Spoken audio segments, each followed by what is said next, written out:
আমার ধারণার মতে তার কিন্তু মামলা অ্যাপিলেট ডিভিশনে একটা আছে এখনো, এটা শেষ হয় না, ঝুলেই আছে আমি বলবো।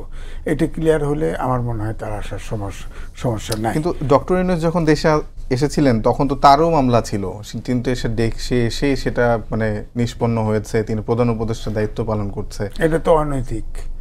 ওনার বিরুদ্ধে 6 মাসের জেল ছিল, 3টা দুর্নীতির মামলা ছিল, উনি ক্ষমতায় বসে উনি ওটা উইথড্র করছে। সেই মামলাগুলো তো আসলে ভ্যালিডিটি নিয়েও প্রশ্ন ছিল না। ভ্যালিডিটির কথা বাদ দেন, কেস ওগুলো যত ধরেন ইন্টেনশনালি মামলা দেওয়া হয়েছে, তাকে ইন্টেনশনালি রায় দিয়েছে মানলাম, কারণ শেখ হাসিনার কবজায় সব ছিল। রায় তো হয়েছে, রায়টা ভ্যাকেট করে তিনি দায়িত্ব নিতেন, তা তো নেন নাই। এটা তো এক ধরনের নৈতিক স্খলন।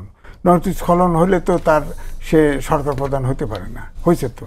হ্যাঁ, এই জন্য আমি বলছি যে আপনি যেটা বলছেন, এখন অ্যাপিলেট ডিভিশনে তার বিরুদ্ধে মামলা আছে, এখন যদি আসে অ্যাপিলেট ডিভিশনে, ধরেন কথার কথায়, সেও তো মানুষ, সেও তো গ্রেপ্তার অ্যাভয়েড করতে পারে, এই কারণে যে অ্যাপিলেট ডিভিশনে কি রায় হয়।